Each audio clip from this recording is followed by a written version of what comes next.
Саламатсыздарбы, урматтуу биздин каналдын көрүүчүлөрү. Бизде бүгүн өзгөчө конок, экс судья, кесипкөй адвокат Токтосунов Эрланбек Сапарбекович. Кош келипсиз. Рахмат. Саламатчылык. Эрланбек мырза. Биз Сапарбекович Эрланбек адвокатты өтө белгилүү экендигин билебиз. Биздин чет элде боордошторубузду канча абактан, канча кармоолордон бошотуп келген өтө чоң эбегейсиз эмгектери бар. Ошондуктан биз бүгүн Сапарбековичти именно ушул мигранттар боюнча, ушулардын маселелери боюнча сүйлөшүү үчүн чакырганбыз. Урматтуу Эрланбек мырза, дагы бир жолу кош келипсиз. Келип бергениңизге чоң рахмат, ыраазычылык билдиребиз. Рахмат. Анда эмесе сөздү баштай берсек да. Сөздү баштай берсек. Бүгүнкү күндө өзүңүз көрүп атасыз, чындап эле мигранттар боюнча аябай көйгөйлөр бар, канчалаган материалдар жарыяланып атат. Негизи эле ушул кандай мыйзамда өзгөчөлүктөр болуп атат, эмнелерден кооптонуш керек, ушулар боюнча бир баштап айтып койсоңуз. Саламатсыңарбы, урматтуу телекөрүүчүлөр. Мен адвокат Токтосунов Эрланбек Сапарбекович. Акыркы ушу 5-6 жылдан бери ушу Россия Федерациясынын аймагында да эмгектенип жүрдүк. Эми мен айтып кетер элем, негизги эле ушул биздин мигранттарга тиешелүү 2019 жылы мына ИАЭС келишиминин негизинде өзү Кыргыз Республикасынын жарандарына андай айтканда, кандай десем эми, көп деле көңүл бурбачу эле. Өзүчө Россия Федерациясынын укук коргоо органдары 2019 жылдан башталып калды. Биз анализдеп келе атабыз да. Ошол мезгилден баштап жанагындай 2 же андан ашык жолу административдик жоопкерчиликке тартылып калса биздин жаран, бул Россия Федерациясынын ФЗ 114, 26-27 статьялардын негизинде Россия Федерациясынын аймагына кирүүгө тыюу салынышы болуп атат.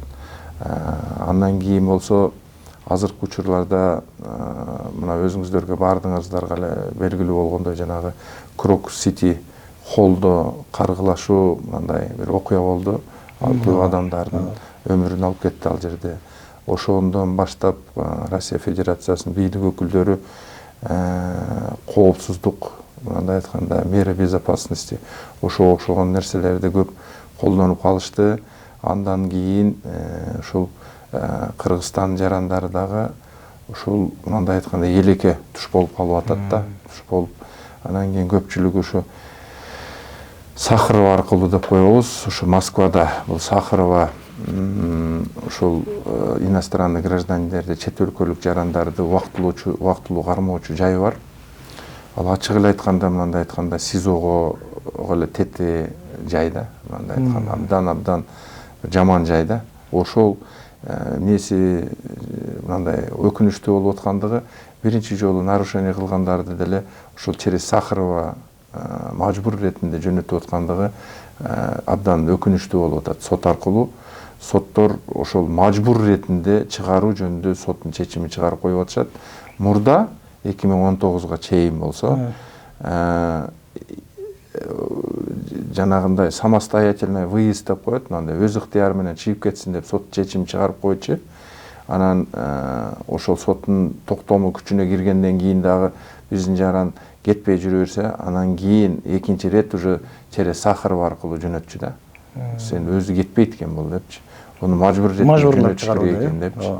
Кетиш керек экен деп, анан кийин ошондой кылып жөнөтүп, азыркы учурда бардыгында чекеден эле ошо через Сахарова жөнөтүп атышат. Через Сахарова эми ал жерде боюнда бар, аялдары дагы бар, бала чакасы бар, аялдары дагы бар, эркеги дагы бар, интеллигент адамдар дагы бар, мындай айткандачы. Абдан кооптуу болуп калды Россия Федерациясынын аймагында өзү негизи эле өзү барышчы.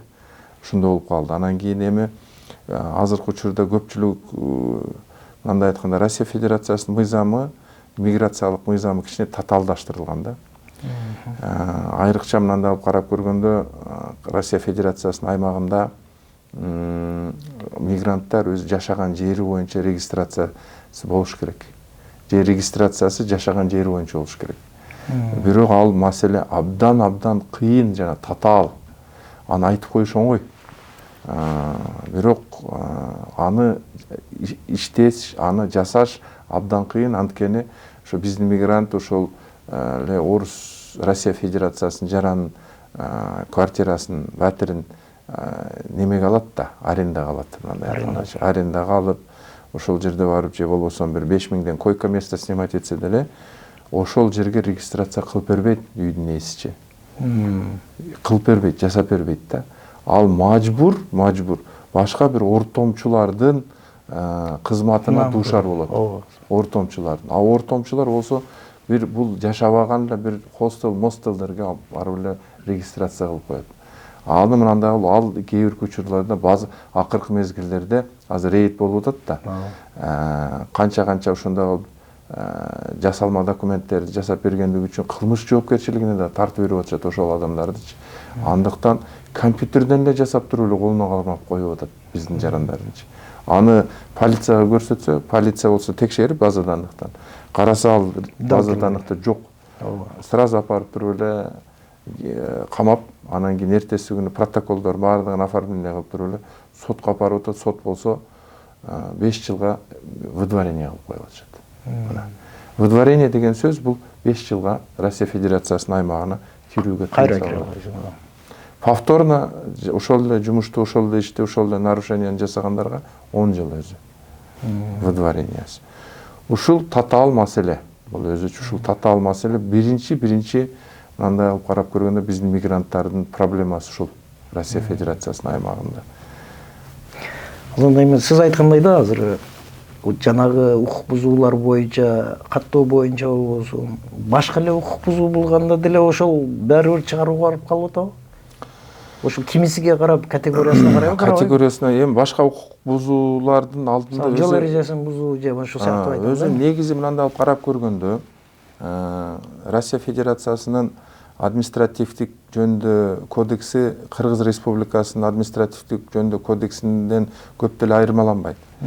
Ал жерде эми өзүңүздөр билесиздер, жана кайсынысы оорураак болсо, ошол жоопкерчилиги менен тартып кете беришет. Допустим, ошол выдворение, арест менен связанный боло турган болсо, ошол административдик жоопкерчилик нарушениясы менен тартылып кете берет өзүчү. Анан көпчүлүк учурда мен айта кетерим нерсе, ушу миграциялык мыйзам негизинде регистрациясы жок биздин мигранттардын укуктары абдан кескин бузулуп атат. Кантип? Допустим, бир адам ошо биздин мигранттын укугун бузуп койду деп эсептейли. Кандай болсо дагы бузуп койду дейли, бир акчасын алып кетти дейли, же башка мошенничество кылып алдап кетти дейли, же башка кылып кетти. Ошондой эмне кылсам болот? Мен барып полицияга барып кайрылсам болобу деген суроо менен мага кайрылып калат. Мен сурайм, сиздин жашаган жериңизге регистрацияңыз барбы? Себеби дегенде ошонуңузду текшерет барганыңызда. Дегенде жок да дейт. Жок болсо сиз кантип кайрыласың да арыз менен? Өзүңүз выдворение болуп кетишиңиз мүмкүн, өзүңүз барып тутулуп калышыңыз мүмкүн, өзүңүз наоборот.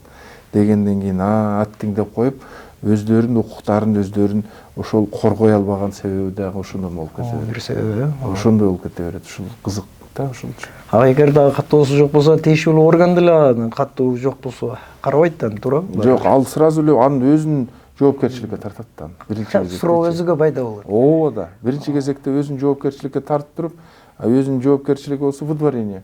Болду, выдворение кылып берет дагы, бул тиги кишинин иши калып кете берет. Укугу да корголбой, бузулган укугу да калыбына келбейт. Да. Ооба, ошондой дарсып кетиш болот экен. Ошондой. Бизге белгилүү да эми көбүнчө азыр таксист болуп иштеп атат.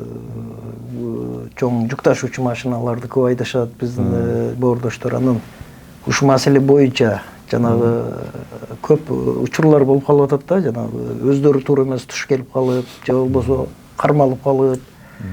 Ушул ишкердүүлүктү кылууда эмне маселелер бар да? Туура, жакшы суроо болду. Өзү негизи эле мындай алып карап көргөндө, Россия Федерациясынын аймагында баардыгыбызга маалым болгондой, Кыргыз Республикасынын конституциясында Россия орус тили бул белгиленген, бул расмий тил болуп саналат биздин конституциясы негизинде.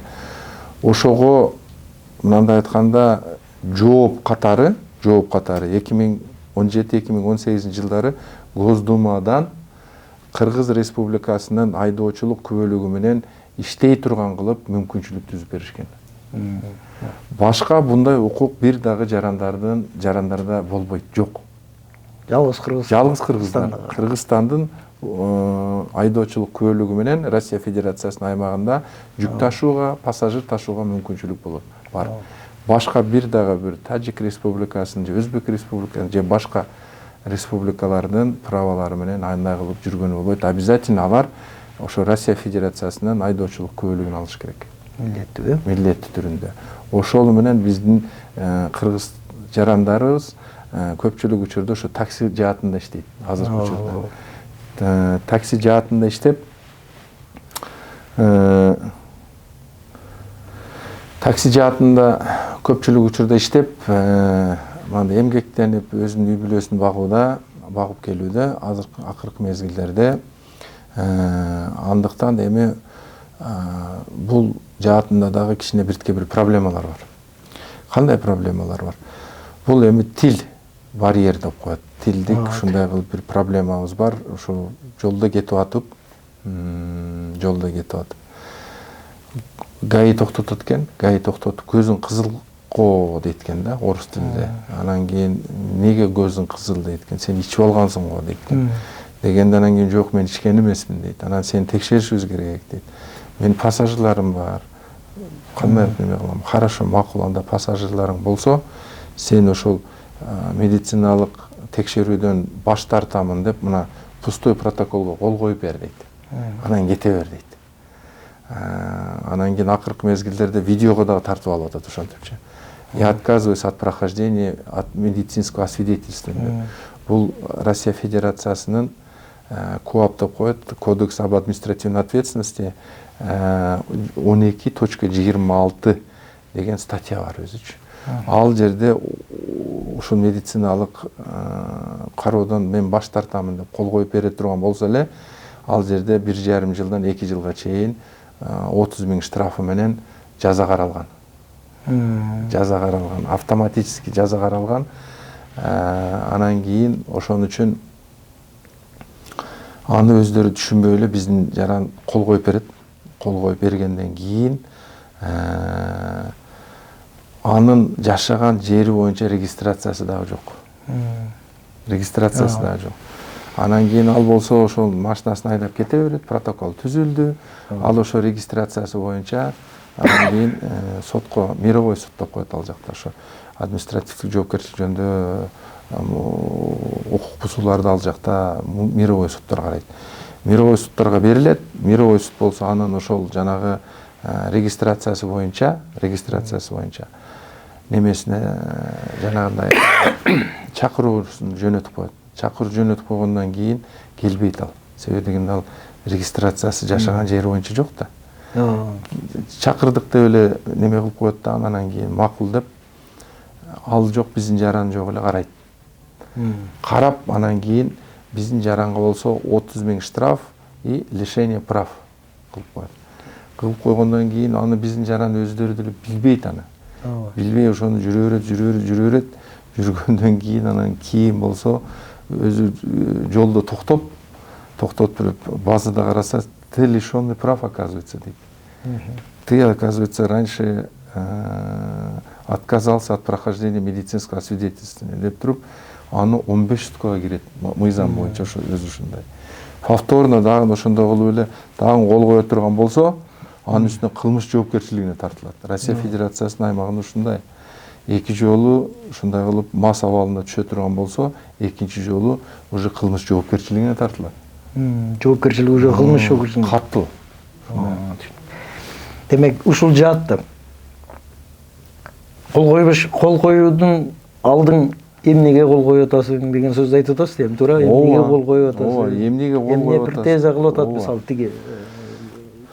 Эми мындай кылып карап көргөндө, жанагы мына неме бар эмеспи? Жанагы ушул Кавказ улутундагы адамдарга мен чындап айтканда иногда мындай туура кылат ошол адамдарчы. Түшүнбөгөн жерлерге такыр кол коюшпайт аларчы. Биздин жарандар болсо ошо түшүнөбү түшүнбөйбү кол кой деген жерге кол коюп кете беришет да. Анын кесепети жана. Анын кесепети ушундай. Аягынын неме. Аягы ушундай. Ушу маселеде жанагы тил дагы маселе болуп атат да. Тил дагы. Көпчүлүк учурда мисалы адам бузулган укугуңду дагы ошо тилдин кесепетинен же каттоодун кесепетинен болуп келип чыгып атат да. Өзүң бузулган укугуңду коргой албай калып атасың да. Туура? Ошол маселе да. Иә. Кийинки бир орчундуу маселеге сизге ушул боюнча дагы бир эме кылсаңыз, эми өзүңүзгө белгилүү да, мисалы көп ажырашуу, бала талаш, эми сыртта жүргөнгө байланыштуу көпчүлүк учурда эле ушул маселе пайда болот да. Жана үй бүлөлүк маселечи. Эми ушул Россия менен биздин ортобуздагы макулдашуулар бар. Жанагыдай өз ара меморандумдар бар. Ушуну сотто кароосу, ушул талашты чечүү, эми келип, кетип көпчүлүгү ушинтип жүрүшөт да. Барып ушул маселе боюнча бир эме кылсаңыз. Бул дагы жакшы суроо. Бул үй бүлөлүк проблемалар боюнча жакшы суроо. Негизги эле өзү ажырашуу проблемасын ошо Россия Федерациясынын аймагында деле чечсе болот. Көпчүлүгү түшүнүшпөйт да. Биз Кыргызстан жараны болсок, Россия Федерациясынын бийлик өкүлдөрү, сот органдары биздин арыздарыбызды карабайт деген бул жаңылыштуу бир ой пайда болот биздин элдердечи. Ал жарандуулукка таандуулук эмес, тиешеси жок жарандуулуктунчу. Эч кандай. Ошол жерде жоопкер, допустим, бир эки тараптын өзүңөр билесиңер, доогер, анан кийин жоопкер болот.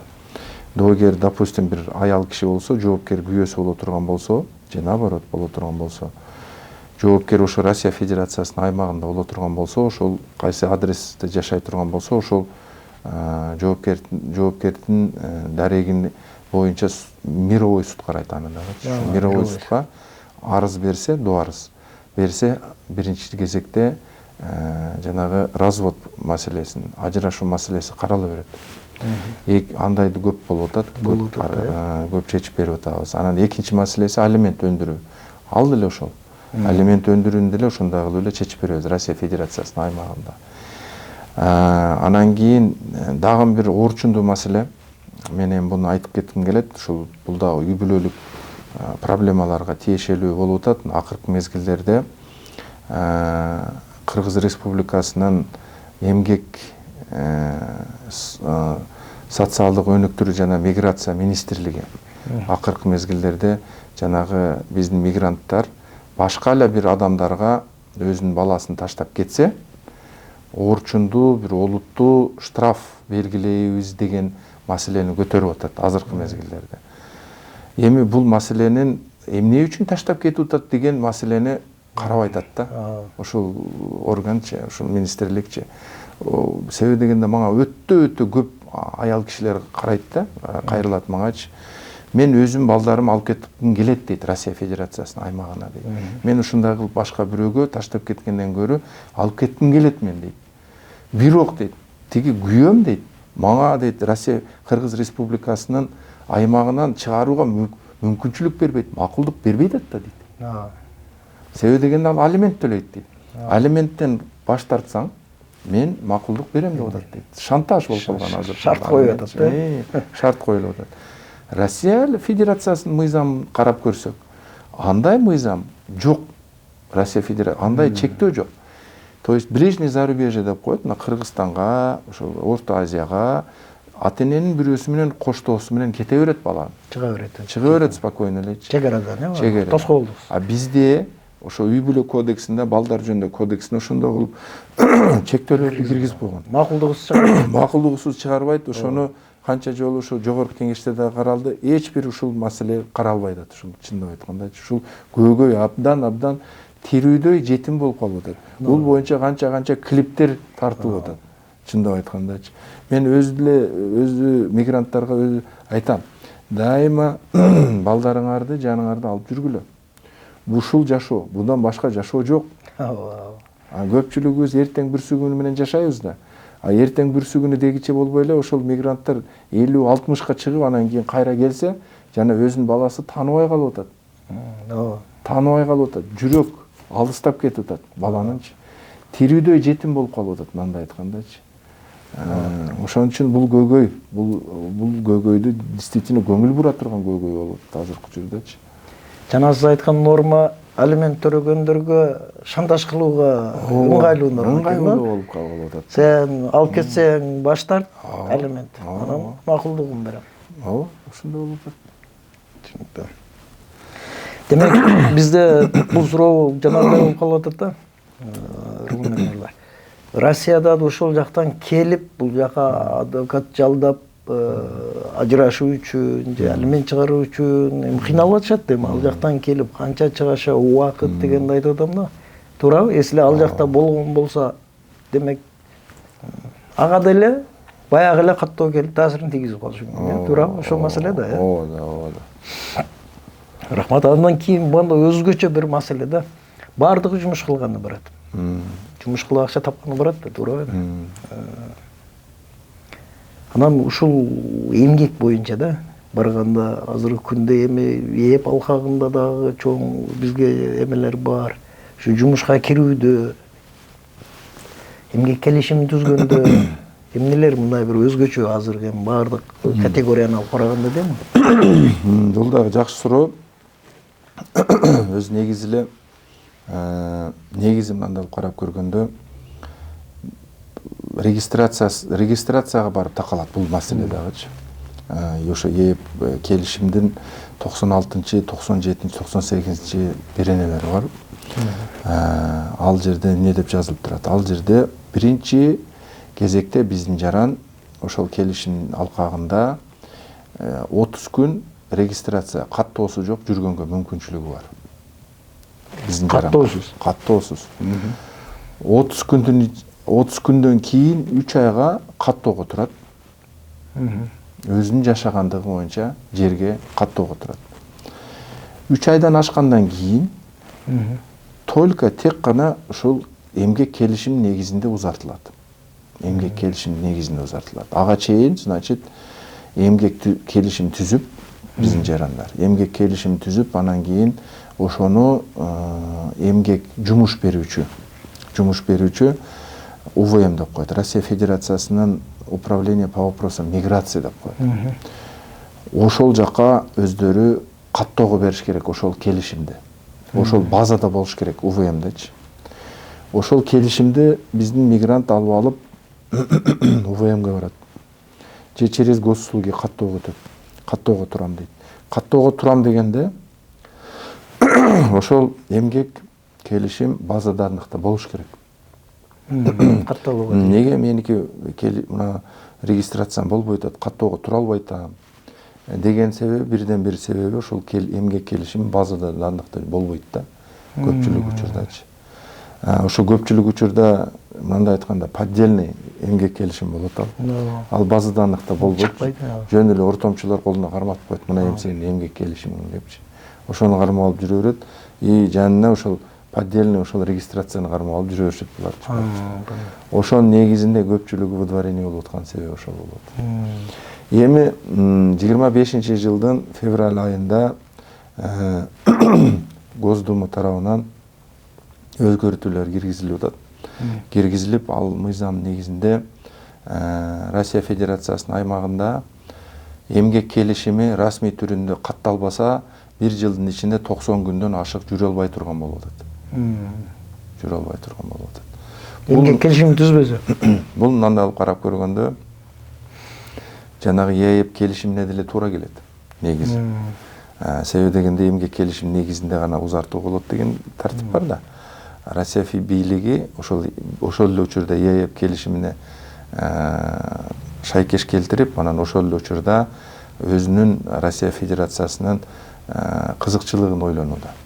Көпчүлүк учурда мигранттар мындай айтканда мыйзамсыз жүрүп турду да, азыркы учурдачы. Ошол мыйзам негизинде Россия Федерациясынын аймагына кирилген мигранттардын баардыгын учетко алып атат. Бул эми мындай алып карап көргөндө февралдан баштап кескин түрүндө Россия Федерациясынын аймагында мигранттар азаят деген эле сөз да. Бул норманын кириши. Себеби дегенде ачык айтканда ачык айтканда. Көпчүлүк жумуш берүүчүгө чет өлкөлүк жаран менен эмгек келишим түзүү бул пайдалуу эмес. Аларга өздөрүнүн кызыкчылыгына жооп бербейт. Анткени дегенде биринчиден Россия Федерациясынын жаранын ишке кабыл ала турган болсо 13% налог. 13% налог. Чет өлкөлүк жаранды ишке кабыл ала турган болсо биртке көбүрөөк, иногда 40%га чейин барат. Соответственно, налогду көбүрөөк төлөш керек. Экинчиден, мына дворникти алайлы, допустим, жөнөкөй эле дворникти алайлы. Дворниктин айлыгы өзү Москва шаарынын боюнча 70-80 миң рубль экен. 70-80 миң рубль дворник алган, колуна алганды мен көрө элекмин. Аны ортомчулук Россия Федерациясынын аймагында мындайда тикелей ошол эле ЖКХ менен келишим түзбөйт.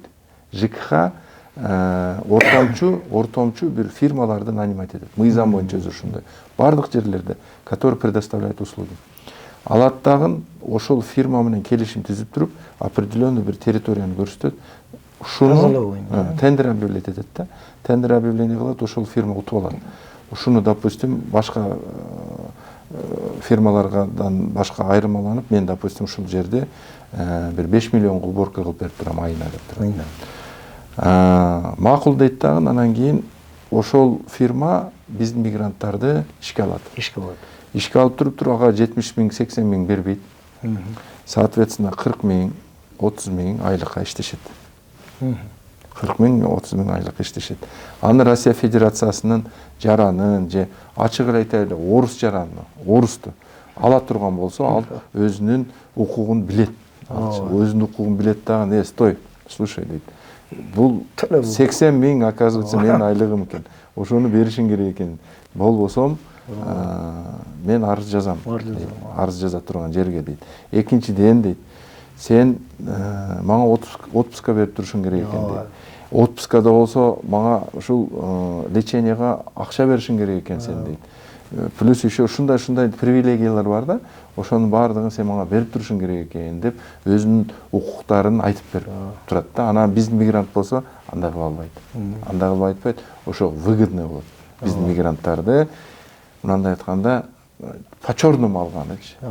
Официально албайт. Официально ала турган болсо жанагындай налог менен эле жеп таштайт да. Алардын өздөрүнө. Эми ошондой болуп атат, эми ошон үчүн билбейм, мезгил көрсөтөт. Ал ЖКХ мындай кандай кылып мигранттары жок, кандай кылып уборка болот экен. Аларга деле проблема мындай кылып карап көргөндөчү. Ортодогу жанагы жей турган жегич фирмалар кандай кылып өздөрүнүн тирикчилигин кылып калат экен. Бардык жерде эле өзү ошондой. Биз эми мындай айтканда Москвада, Россия Федерациясынын аймагында көпчүлүк адамдарга биз зарплатасын өндүрүп берип жүрдүк. Көпчүлүк учурдачы. Мындай айтканда ошол эле фирмалар жанагындай официалдуу эмес биздин ишкер мигранттарды жумушка алат дагы айына, допустим, 50 миңден 60 миңден алышат дагы уборкада көбүнчө иштешет да биздин мигранттар. Уборкада иштеп жүрүп, анан кийин бир ай иштейт, эртең дейт, 2 ай иштейт, 3-үчү ай дейт жок зарплатасычы. Анан 3-үчү айда болсо все болду. Ал фирма жок болуп кетет. Ал фирма жок болуп кетет, же ал фирма менен договор расторжение болуп кетет, ал мекеме ишкана и, соответственно, башка фирма келип иштей баштайт. А биздин мигранттарга болсо 3 айлык зарплатасын, 4 айлык зарплатасын төлөп бербейт. Буну эмне кылышыбыз керек? Кандай кылып чечебиз эми? Тиги фирма жок өзү. Алар зарплатасын бербей коюшту. Бул 80% ушундай проблема мигранттардын. Көпчүлүк учурда ушундай да. Мындай подходящий, анан кийин тартиптүү, бир ак, таза иштеген фирмалар аз, өтө аз. Россия Федерациясынын аймагындачы. Көпчүлүк учурда эми мындай айтканда аппетит приходит во время еды деп коет го. Ушундай экен да эми. Алар деле мындай акчаны алып туруп анан кийин бергиси келбей калабы биздин мигранттарга. Анан кийин ошентип анан кийин мигранттарды мындай алардын сөзү менен айтканда кидать этип коюшат экен. Анан биз болсо бизге келет, бизге келгенде анан кийин бул Россия Федерациясынын кылмыш жаза кодексинин негизинде жоопкерчиликке тартылып калышы мүмкүн. Невыплата заработной платы бул карается уголовным законодательством Россия Федерациясында. Кыргыз Республикасынын мыйзамдарында андай жок. Россия Федерациясынын аймагында именно ким карайт? Бунун жанагы карай турган следственный комитет карайт. Ошого биз не кылат элек? Ошол жанагы биздин мигранттарды ошол ким канча заработный плата боюнча карыздарды топтойт элек. Келгиле деп туруп анан кийин офиске чакырып алып туруп арыздарын алып объяснение алып берет элек сразу эле. Себеби дегенде ал биздин мигранттар орус тилди жакшы билбейт. Биз кыргызбыз. Анан кийин ошол жерде орусча анын сөзүн биз орусча жазабыз, объяснениясын. Жазып туруп пакет документов, жанагы если эмгек келишими боло турган болсо эмгек келишин тиркейбиз, паспорттарын тиркеп, бардыгын тиркеп туруп анан кийин бардыгын папкага салып пакет документов кылып даярдайбыз. Следственный комитетке даярдап туруп анан кийин биринчи кезекте ошо мирным путем чечкенге аракет кылабыз. Ошол фирманын руководительдерине чыгып жолугайын дедик эле, биз юристтербиз, биз адвокаттарбыз, ушундай зарплата төлөбөй коюпсуңар деп. Анан кийин барып көрсөтүп, арыздарын көрсөтүп, объясненияларын көрсөтүп, мындай деп атат булар. Силер эмне дей аласыңар? Эми кээ бир учурларда биздин жарандардан да кетип калат экен. Допустим, бир объемду алып алып, бир жерде бир кирпичти, допустим, бир эки кирпич кур десе, бир кирпич же бир жарым кирпич куруп коюп, же уборканы болсо жакшына таза кылып бер десе, таза кылбай коюп, же бир күн келсе, экинчи күнү ичип, арак ичип келбей коюп, ошондой да болот экен. Ошондой да болгондо мен айла жок башка адамдарды нанимать эттим. Мен ошолорго бердим да деген случайлар да болуп калып атат. Биздин өзүбүздөн кетип калганда да. Анан эми тиги фирмалардан кетип калганда кээ бир учурларда колдорун көтөрүп эле акчаларын берип атат. Берип атты, анан кийин бербегендерди болсо, ну хорошо, макул деп туруп анан следственный комитетке берсек, следственный комитет карап, талдап тиги фирманын руководителин чакырып, түшүндүрүү иштерин жасаганда эле берип коюп аткан күндөр болот. Ушундай. Эрлан мырза, карасаңыз азыр мындай болуп атат да. Фирма таза, сиз айткандай таза иштеп жумушка алып айлыгын берейин десе, ал ага пайдасыз болуп калып атпайбы? Экономически вообще невыгодно. Анан айласынан жанагы кадамга барып атышат да, туурабы? Жанагы кадамга барып атышат да, фиктивный кылып, фиктивный договор түзүп туурабы? Баягыдай, чтобы салыктан качыш үчүн же болбосо эме кылыш үчүн. Ал жагынан аларга пайдасыз. Ал келишим менен иштеш мигрантка пайдасыз. Болуп калып атат да, себеби даттанайын деп барса, официалдуу эчтерсе жок. Туурабы? Официалдуу кылалы десе фирмага пайдасыз. Ал эми беркиси мигрантка пайдасыз. Себеби кийин даттана албайт, кайга барат. Маселе ошондо болуп калып атат, туурабы?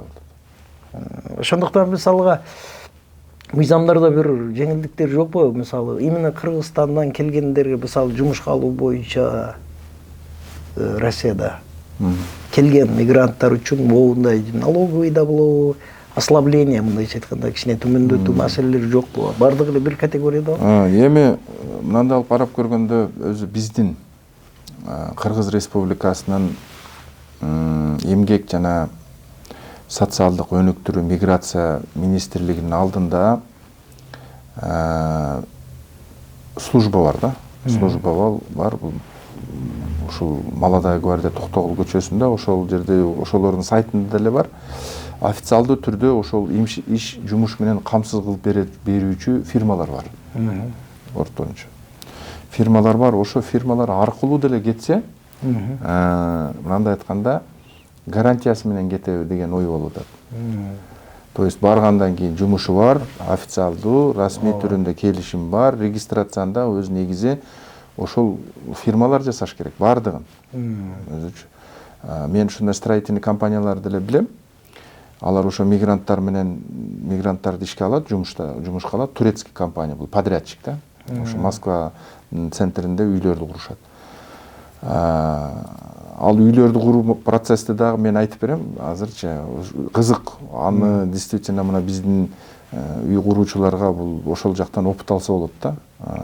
Абдан кызык, и ал жакта мошенничество в сфере строительства жок да, почти Россиядачы. Мен кандай искоренить этип берген, мен азыр айтып берем андагычы. Ошол фирмалар аркылуу барып неме кылса, менин оюмча иш берүүчү менен жумушчунун ортосунда эч кандай бир проблема болбойт. Анан ошондой эле укук коргоо органдары тарабынан дагы бул маселе козголбойт деген ой болуп атат менде. Себеби дегенде 2025-жылы февралда ошого алып келинип атат. Себеби дегенде ошол официалдуу расмий түрүндө келишими жок болсо, ал жаран Россия Федерациясынын аймагына кире албайт экен. Кире албайт экен. Ошондуктан ушул нерсе менин оюмча баары ошого алып барылып кетип атат да, ошогочу. Мына Европада деле ошондой да, өзүңөр билесиңер. Европага кириш үчүн деле не болот? Официально бир фирма приглашение чакыруу болот. Аны менен келишим болот. Анан Англияга кетип атышат, Германияга кетип атышат жарандарыбыз. Официалдуу түрдө алар менен келишим түзүп, анан кийин баргандан кийин алар өздөрүнүн жатаканасын деле бардыгын өздөрү камсыз кылып, ошо жумуш биздин жумушчунун ордуна бардык миграционный законодательствонун бардыгын өздөрү кылып беришет экен. Ошондуктан көчөдө мындай алып карап көргөндө полиция текшербейт экен да алардычы. Эч ким ваши документы дебейт экен да, Россияга окшотупчу. Себеби башында болгондо болгон. Ооба, анан кийин эми жанагы маселе боюнча, бул строительный бизнес боюнчачы. Россия Федерациясынын аймагында мен байкап көрдүм, строительный компаниялар өзү негизи өздөрү үй курбайт экен. Алар үй курбайт экен. Алар заказчик катары гана чыгат экен. Заказчик катары чыгат экен. Бул өзү туура, өзү негизи. Алардын мындай стройка кылуучу мындай эч нерсеси болбойт экен, жок экен алардын. Техникасы жок, же башкасы жок экен аларчы. Расмий түрүндө булар заказчик болуп эле аталат экен. Подрядчик катары ошо жана турецкий компанияларга окшогон подрядчик, генеральный подрядчик ошолорду менен келишим түзөт экен. Түзгөндө дагы бир эле үйдү куруп бер деп түзбөйт экен. Ал боюнча ошол жерде план, кен план боюнча ошол районго, допустим, канча үй курулуш керек? 10 үй курулуш керек. Допустим, 10 үйдү полностью бардыгын өзүнүн мойнуна алат экен ошол строительный компания. Курам ошол жерге депчи, куруп, анын ичинде инфраструктурасын да куруп берет экен. Мектеп ошол 10 үйгө. Медицина, жанагы ооруканасын, поликлиникасын, банк, дегенде торговый центр курулат экен ошол жергечи. Курулуп ошол жердеги ошол 10-20, допустим, үйдөгү адамдар эч жака чыкпай, ошол жерде парк, сарк, бүт полностью бардыгын ошол строительный компания өзү курат экен. Карабайсыңар. Абдан сон. Анан кургандан кийин жанагында бизге окшоп долевой строительство деген жок. То есть долевой строительство бар, бирок ошол депозит, ошол фирманын, строительный компаниянын, фирманын счетуна эле акчаны төлөй берет экен. Жана бөлүшүктөр. Төлөй берет экен да строительный компания буну ввод в эксплуатация кылмай сайын ала албайт экен ал акчаны. Ала албайт экен. Ала албайт экен. Аны ввод в эксплуатация кылгандан кийин, то есть уже киргизип, элдер уже кирип жашагандан кийин гана жанагы акчага ээ боло алат экен. Бардык жанагы мекеме ишканалар, жанагы текшерүүчү мекеме ишканалар келип, ал жакта Москвада абдан катуу текшерет экен да. Текшерип ар бир точка кандай кылып жасалган, андай кылган бардыгына туура боло турган болсо кол коюп, жанагы заказчиктагы генподрядчиктерден кабыл алып атканда ошондо кабыл алат экен. И анан кийин заказчиктен дагы тиги текшерүүчү органдарга өткөрүп берип атканда, алар дагы бүт полностью мындай айтканда 2 жолу текшерет экен. 2 жолу текшерип атып, анан кийин кол койгондон кийин гана бардык ввод в эксплуатация берилип, тиги технический документтер берилгенден кийин барып туруп, жана банктан дольщиктердин акчасын алганга укугу болот экен. Мындай алып карап көргөндө, дольщиктердин укуктары корголгон болуп саналат бул жердечи. Ошо стройка токтоп кала турган болсо, башка кыла турган болсо, мамлекет бүтүрүп берет экен. Каким-то образом бүтпөй кала турган болсо, ошолордун ордуна келишим бар экен, ушундай мамлекет өзү бүтүрүп до конца стройканы бүтүрүп берет экен да. салым кошкондун салымы банкте эле туруп турат, эч ким Салым эч ким тие албайт экен аны. депозитте Ооба, турат. мына бизде деле ошондой кылып койсо болот экен. Демек бизден барган эми бизде өзүңүз билесиз, бир 40% жанагы иммигранттар эме тармагында да, курулуш тармагында көбүрөөк. Курулуш тармагында. Демек курулуш тармагында көпчүлүгү жанагы частный сектордо иштеп, жеке сектордо иштеп, же болбосо организацияда иштегенин маанисинде буларда деле келишим маселеси да. Туурабы? Ошол кайсы ким менен, кайсы келишим менен бар да. Анан мындай сиз айтканыңызга караганда, эгерде келишим так болсо, туура болсо, жанагы бир расмий фирмалар аркылуу барып жайланса, Россияда кайрылсаң коргобойт органдар, карабайт деген сөзгө кандай маани бересиз ушу? Өзүңдө баардыгы туура болсо, мыйзамдуу турса, анан Россия мамлекетинин органдарына кайрылса карабайт деп айтышат дейм. Эми негизи бул айткандарды дагы мындай айтканда жөн айтпайт, чындап эле өзү ошондой нерселер бар. Өзү үчүн негизи эми ачык эле айтканда. Ошол эле мындай Россия Федерациясынын аймагында ар бир райондо профсоюздук комитеттер бар да. Профсоюздук комитеттер өз негизи биринчи кезекте өзү ошолор караш керек өзү үчүн, мындай трудовой спор деп коет муну үчүн. Ошо трудовой спорго окшогон нерселердин баардыгын ошолор биринчи кезекте ошолор караш керек. Ошолор анан кийин мыйзамдуу бир жыйынтык чыгара албаса, анан кийинки жанагы следственный комитет деп коебуз. Ошого окшогон органдарга, сот органдарга деп коет. Ошол органдарга өткөрүп бергенге анан негиз болот да. Бирок чындап айтканда ошол профсоюздук комитеттер көп ишти жакшы натыйжалуу алып бара албайт. Кайрылып көргөнбүз ал боюнча дагычы. Анан экинчиден сот органдарына эмне үчүн кайрыла албайт? Ошол эле регистрация проблема. Ошол эле регистрация проблема. Регистрациясы жашаган жерини боюнча жашабайт биздин жара. Ошо сотко берем дейт турган болсо, сот аны текшериш керек болот. Ар бир сот органдарда жанагы база ЦБДУИК деп коет, центральный база данных иностранных граждан деп коет. Ар бирөөсүндө бар. Сот мындай карап туруп эле анын алдында кандай жаран турганын көрүп эле турат. Бу жакта карап турат. Карап турат, андан сурап атат. Каякта жашайсың депчи. Сен регистрацияң башка жакта экен, эмне үчүн башка жакта, эмне үчүн ушундай кылып депчи. Ошол эле проблема. Негизи эле буну өзү централизованный кылып, негизи ошол жумуш берүүчү менен келишим түзүп, анан кийин барыш керек. Бирок көпчүлүк учурда бул рынок деп коет, бул нерсе, бул институт өзү көп бизде өнүккөн эмес да. Кыргыз Республикасы менен ошол Россия Федерациясынын ортосундагы жанагы фирмалар иштей турган же иш алып барып туруп апарып тапшыра турган андай нерсе көп өнүккөн эмес. Мына чет өлкөлүк дальний зарубежье деп коелу, мына Англиядага же Германияга, Латвияга мына жана Трагайдагы алып кетип атышат. Ошондой болуп Россия Федерацияга көп эле өнүккөн эмес. Себеп дегенде Кыргыз Республикасынын жарандары өздөрү барып эле такси кызматында, ошол эле стройкада өздөрү барып эле кирип алып атышат да. Бирок ал расмий түрүндө эмес. Расмий түрүндө эмес. Эрлан мырза, анын дагы бир орчундуу маселе биз билебиз, сиз Россия Федерациясында башка мамлекеттерде канча биздин жарандарды, боордошторду абактан, камактан чыгарып жүрөбүз. Кылмыш алкагында айтып атам да.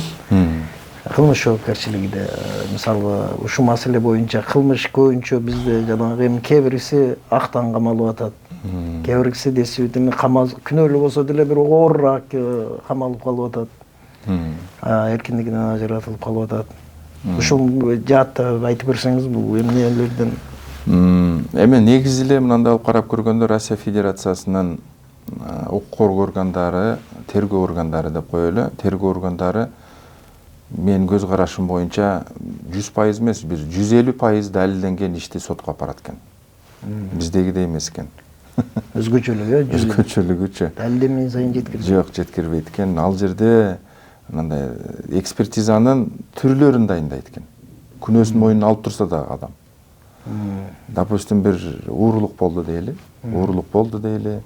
Ошол уурулукта да действительно мен уурулукту кылдым, жасадым десе деле, ошол жерде жанагы дактилоскопиясын снимать этип, ошол жерде отпечатоктарын бүт полностью баардыгын снимать этип, ошол жердеги жанагы коңул кошуналардын допростору, ким эмнени көрдү, же кандай болду, видеокамералардын полностью баардык нерсени эми мындай алып карап көргөндө ошол адам боюнча, адамдын кылмыш жасагандыгы боюнча не только алдын өзүнүн сөзү менен, мындай айтканда далилдердин жыйындысы боюнча негизи эле ушундай кылып туруп топтойт экен, жакшы топтойт экен. Мындай айткандачы, жөнөкөй эле иш болсо дагычы, мелочь мындай велосипед да урдап кетти. Но бирок ошону мындай айтканда 2 том кылып тергейт да. Ушундай кылыпчы. Ошол жанагы делону мындай алып карап, ачып, изучение кылып көрсөң, эми эчтеке дей албайсың да. Мындай айткандачы, молодец дейсиң да ошол тергөөчүнүчү. Анан кийин негизи эле эми мен өзү Кыргызстандан Россия Федерациясына кетип атканымда 2018-жылы мага ушундай кылып сезилген, кыргыздар өзү мындай мыйзамсыз эле ушул камалып аткандай эле сезилип жүргөндө мага дагычы. Өзү мындай ал жерге барып аралашып, бир топ иштерге катышып, бир топ иштерге аралашып кеткенден кийин мен өзүм байкадым, өзүбүздөн эле экен баардык нерсечи, өзүбүздөн экен көрсөчү. Ошол эле хулигандыктарды, мас абалында арак деген ошол жанагы атын өчкүр нерсени ичип алышып, анан кийин жанагы эми изнасилование көп деле эмес биздечи. Анан кийин эми башка жанагы хулигандык, каракчылык, тоноочулук деп коет. Ошондой нерселерди, уурулук анча мынча болот. Анан кийин акыркы мезгилдерде баңгизат менен шугулданганда көп болуп кетти. Ал мынандай болуп атат. Ошо телеграм канал аркылуу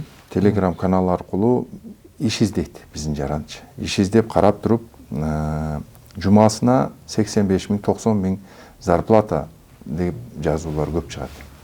Анан биздин жаран болсо макул деп, ошол эмне деген экен деп туруп, ичин ачып караганда анан кийин айтат. Да, действительно бизде ушундай алып 80 000, 90 000 зарплата аласың. Биздин условиябыз кандай?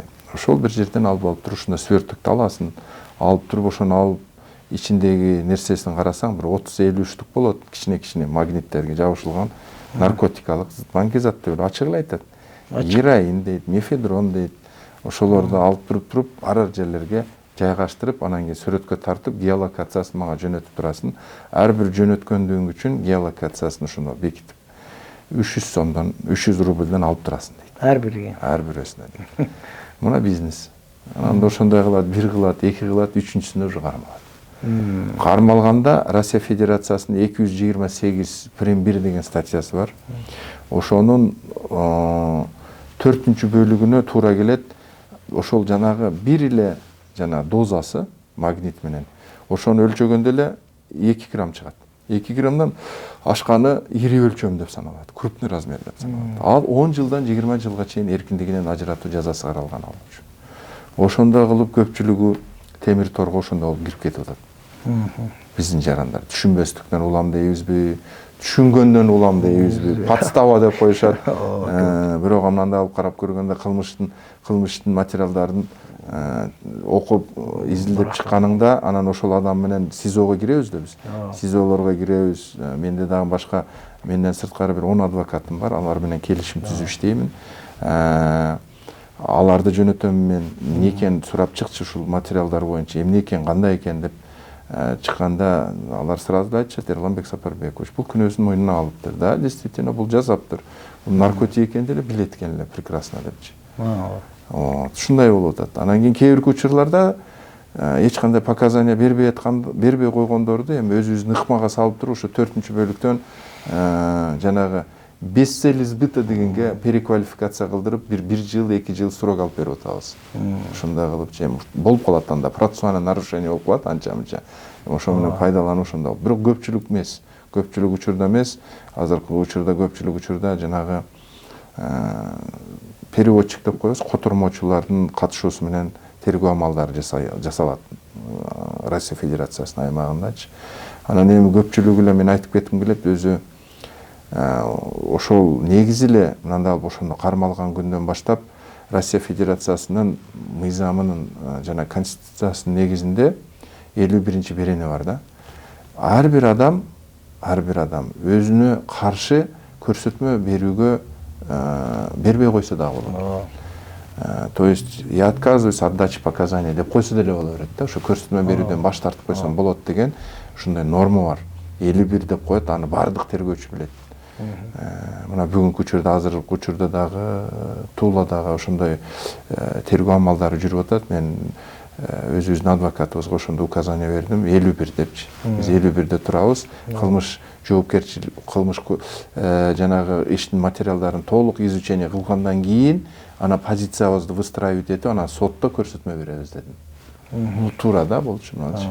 Анан билип билбей туруп эле анан кийин шакылдай берсең, анан эртең эле ошол айтылган сөзүң өзүңө карама каршы келип калат да. Ар бир тармак боюнча өтө кеңири маалымат бердиңиз, Эрлан мырза. Мен бир сизге суроо деле эмес бул. Сиздин сөзүңүзгө карап, ушул сөзгө кеңираак токтолсоңуз деп атам. Фактылар сүйлөгөндө сөзгө орун жок дейт. Ушуну мындай ишиңизде мындай фактылар сүйлөгөндө сөзгө орун жок дейт да. Азыркы сөзүңүз келтирип атпайсыз, өзүңүз мындай карасаң, мен деле ишенчү элем. Бирок барып көргөндө башкача. Ушу юриспруденцияда ушу сөзгө мындай бир чечмелеп кетсеңиз. Эми бул фактылар сүйлөп турганда деген сөзгө мен мындай алып баа берет элем. Акта караны кара деш керек. То есть мындай айтканда жөн эле пустой эле мындай убададагы ошо тууган уруктарына бербешибиз керек да. Кээ бир учурларда кээ бир адвокаттар бар, мына Россия Федерациясынын аймагында дагычы. Фактылар өзү баардыгы айтып турса дагы бунун күнөөсү бар экенин. Анан биз барганга чейин эле өзү көрсөтмөнү шыкылдап берип, 4 парак болсо, 5 парак болсо баардыгына кол коюп, кайсы жерден кайсы наркотикти алып, баардыгын неме кылып, мобильный телефондорун көрсөтүп, мындай кылып переговор жүргүзүп турган, аны сүрөттөрүн баардыгын ачып көрсөтүп берип турган болсо, бул пленум Верховного суда деген бар. Ал жерде, если ошол жерде бул далилдердин жыйындысы, анын ошол наркотик банги затын сатууга көздөчү далилдер жыйындыгы болуп турган болсо, анда ошол 228 прим 1 статьясынын 4-бөлүгү менен эле соттолот деп койгон жери бар да. Ошого биз мыйзамга баш ийишибиз керек өзү негизичи. Анан кийин эми жанагындай минимальный срок наказания деп коет. Ошо көпчүлүк учурларда ошол ар бир нерсеге баа бериш керек да. Кээ бир учурларда да далил жок болуп кала турган болсо, кээ бир статьясынын далили жок боло турган болсо, жок биз бул нерсени күнөөбүздүн мойнубузга албайбыз деп. Мына Россия Федерациясында өзү негизи эле процессуальный кодекси кичине бөлөкчөраак жүрөт да, Кыргыз Республикасынын процессуалдык кодексинен айырмаланыпчы. Ал жерде неси жакшы, биринчи кезекте сот ошо сторона обвинения деп коет. Ошол мамлекеттик айыптоочуга сөз берет.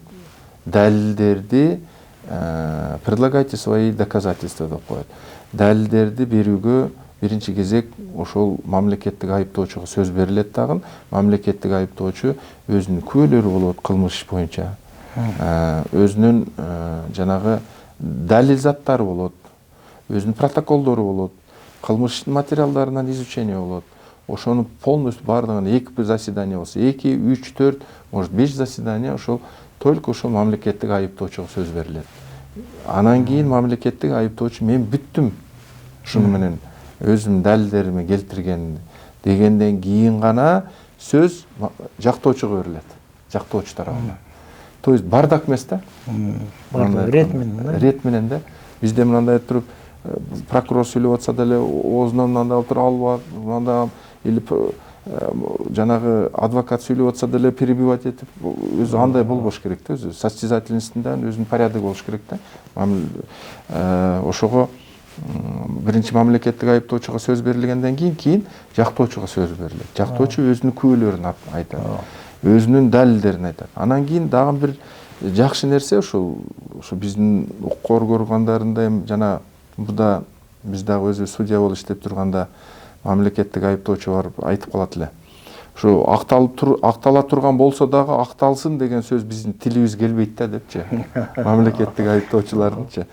Ошого Россия Федерациясынын мамлекеттик айыптоочуларында андай сөз келеткен, өзү негизи тили келеткен.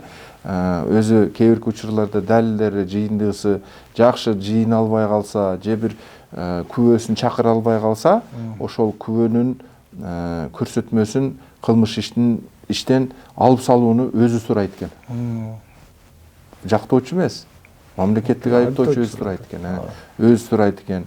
Анан кийин допустим бир 3-4 эпизод боюнча же 3-4 статья боюнча айыптоо болуп сотко өткөрүлө турган болсо, ошонун переквалификациясын же болбосо ошол кээ бирки статьяны кыскартууну мамлекеттик айыптоочу өзү сурайт экен. Өзү сурайт, Жактоочу сурабайт.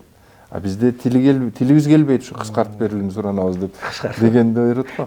Өзү негизи мындай алып карап көргөндө прокуратура өзү законность должны соблюдать.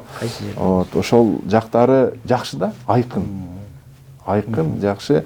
Ошол менде да бир иш болгон, Химкиде болгон, Химкинский городской судта ошол жерде, то есть прокурор өзү эле сураган да, прошу переквалифицировать с целью сбыта на без цели сбыта депчи. Потому что биз далилдей албай койдук депчи. Далилдей албай койдук. Себеби дегенде мен ошол жерде биз жактоо тарабына сөз бергенде мен далилдеп бердим, что действительно ал жерде булар без цели сбыта. То есть хранил без цели сбыта, допустим, наркотические средства. То есть достаточное основание, достаточно доказательства чогулган эмес да. Чогулбай калганда ошондо анан без цели сбытага переквалификацияны ошо зам прокурор өзү катышкан, зам прокурор өзү сураган ошону үчүн. Разы болосуң андайдачы, мындай айтканда өзүңүн сен эмгегиң бааланганып атканы сезилет да ошол процесстечи.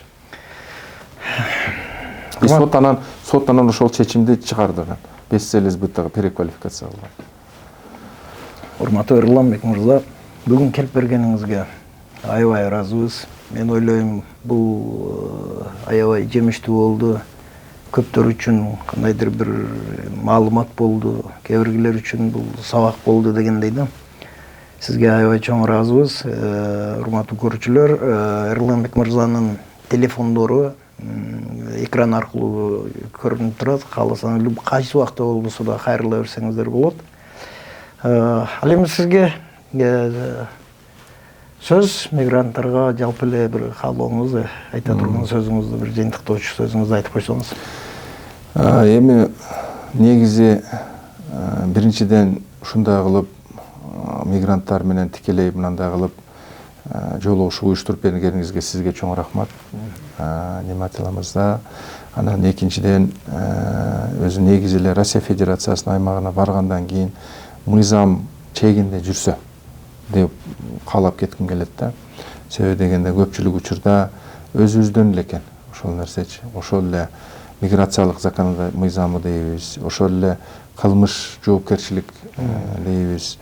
Жанагындай абайлап жүрүшүбүз керек экен. Абайлап бирөөнүн элинде, бирөөнүн жеринде айрыкча азыркы мезгилде абдан кооптуу болуп атат.